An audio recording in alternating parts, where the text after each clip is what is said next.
আসসালামু আলাইকুম। আশা করি সবাই ভালো আছেন। আসলাম আজকে আবার ভিডিওতে। তো আজকে আমরা একটা সার্কিট সমাধান করব, জিনার diode as a regulated power supply, যেটা আমরা পিসপাইসের মাধ্যমে সমাধান করব। তো এই সার্কিটটা আমাদের দেওয়া আছে এবং কিছু টার্মস কন্ডিশন দেওয়া আছে নিচে, যেগুলো আমাদের ফুলফিল করতে বলা হয়েছে। তো প্রথমে এই সার্কিটটা স্পাইসে গিয়ে ড্র করে নিলাম। তো এখান থেকে ইকুইপমেন্টটা নিয়ে সব কিছু আমি ড্র করেছি এবং সব ভ্যালুগুলো বসাই দিয়েছি। ট্রান্সফরমারের যে রেশিও ছিল আগের রেশিও অনুযায়ী আমি একটা রেশিও বসাই দিয়েছি। যেমন 220 থেকে ধরেছি আমি 12 ভোল্ট, মানে এখান থেকে এখানে রেশিও হচ্ছে 200, এখানে যদি 220 হয় তাহলে এই পাশের রেশিও হচ্ছে 12। সাপ্লাই দিয়েছি 220 ভোল্ট এবং আউটপুট কত আসবে এটা আমরা দেখব। তো প্রথম কন্ডিশন আমার কি বলেছে, find the stage of remove the ripple and to get a better DC voltage is using জিনার ডায়োড। তো রিপল চেঞ্জ করতে হয়, রিপলটা আমাদের দেখতে বলছে। ড্র দ্য সার্কিট, এই সার্কিটটা অঙ্কন করতে বলেছে। The rectifier part will same figure এবং ইউজ করতে বলছে R1 48 ওহম এবং ক্যাপাসিটর ইউজ করতে বলছে 30 মাইক্রোফ্যারাড এবং দেন ইউজ দ্য জিনার ডায়োড উইথ জিনার ভোল্টেজ 5 ভোল্ট। তো এখানে পরে বলেছে what is the minimum load resistance. তার মানে আমাদের এইগুলোকে ফুলফিল করতে হবে, তারপরে আমার লোড রেজিস্ট্যান্সে আসতে হবে। যার কারণে আমি প্রথমে লোড রেজিস্ট্যান্সটা কেটে দেব। তো এই রেশিওটা বের করা যারা দেখেন নাই তারা আগের ভিডিওতে দেখতে পারেন কীভাবে রেশিওটা বের করেছেন। এবং এখানে আমাদের কাঙ্ক্ষিত ভোল্টেজ দেওয়া আছে 220 ভোল্ট, 50 আর সাপ্লাই দেওয়া আছে এবং বাদ বাকি তো সেম টু সেম।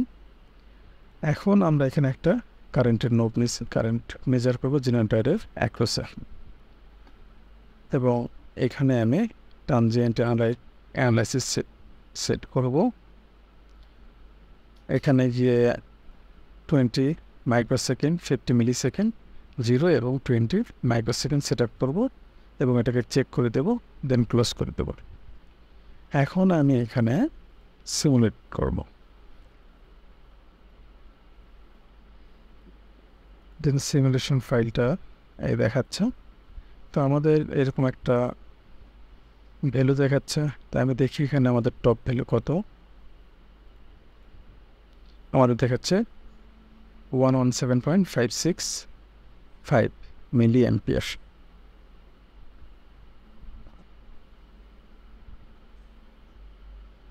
দেন আমরা এখন মেইন সার্কিটে ফিরে যাব। আমাদের বলেছে what is the minimum load resistance. এখন লোড রেজিস্ট্যান্স কানেক্ট করতে হবে। আমরা একটা জানি আমাদের কারেন্ট কত। অন্যান্য ম্যাথে হয় কি আমাদের এই কারেন্টটা দেওয়া থাকে যে আমাদের কারেন্টটা কত হবে, কিন্তু এখানে দেওয়া নাই, কিন্তু দেওয়া আছে হলো R1-এর ভ্যালু এবং ক্যাপাসিটরের ভ্যালু। যার কারণে এই দুইটার ইফেক্টের ফলে কারেন্ট যেটা আসবে সেটাই আমাদের ঠিক রাখতে হবে। এই কারেন্ট আসছে 117.565। দেন আমরা দেখব মিনিমাম লোড রেজিস্ট্যান্স, যার কারণে আমরা সার্কিটে একটি লোড রেজিস্ট্যান্স অ্যাড করে দেব।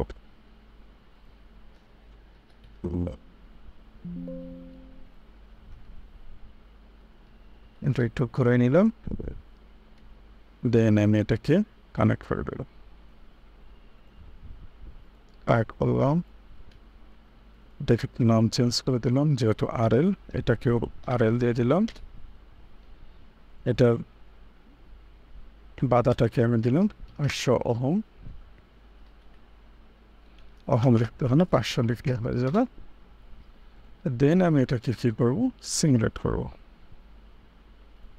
এখন আমাদের এই ম্যাক্সিমাম ভ্যালুটা কত এটা আমরা দেখব। আমাদের ম্যাক্সিমাম ভ্যালু 108, তাহলে আমাদের ভ্যালুটা কমে গেছে। তো তা এখন আমরা এই লোড রেজিস্ট্যান্সকে আরেকটু বাড়াবো, 1K করে দিই। দেন আমরা দেখি ম্যাক্সিমাম কত আসে, 112। তা আমাদের আরেকটু বাড়াইতে হবে, আমরা কি 2.2 কিলো। দেখি আমাদের ম্যাক্সিমাম কত আসে, 115.1। তার মানে 117 ছিল আমার, অনেক কম দেখাচ্ছে। তাহলে এখানে আমি নিই 4.7। আমি এখানে সব প্র্যাকটিক্যাল ভ্যালুগুলো নেওয়ার চেষ্টা করতেছি রেজিস্ট্যান্সের। তো এটা মোটামুটি আমাদের দেখি কত আসে, 116, মোটামুটি 117-এর কাছাকাছি আসছে। এবং এটাকে যদি আরেকটু করি,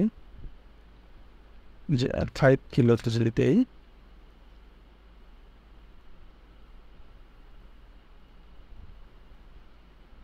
এটা একটু বাড়তেছে। তার মানে যে মানে গিয়ে এই ভোল্টেজটা কমতে শুরু করতেছে, মানে এই কারেন্টের মানটা 117-এর নিচে নামতে শুরু করতেছে, তার আগ পর্যন্ত যেই রেজিস্ট্যান্সটা সেটাই হলো মিনিমাম রিকোয়ার্ড রেজিস্ট্যান্স, মানে লোড রেজিস্ট্যান্স, যেটাকে টলারেন্ট করতে পারবে। এ পর্যন্ত, এর নিচে যখন যাবে তখন আমাদের ওই ভ্যালুটাকে কমিয়ে দেবে। তো আজকে আমাদের এই সার্কিটটা সিম্পল একটা সার্কিট সমাধান ছিল। তো আগের ভিডিওতে এই সার্কিট যখন সমাধান করেছি তখন ট্রান্সফরমার রেশিও কীভাবে নিয়ে এসেছি, তো এখানে একটা রেশিও দেওয়া ছিল, সেই রেশিও অনুযায়ী নিয়ে এসেছি। এটাতেও তাই ধরছি, সেম টু সেম।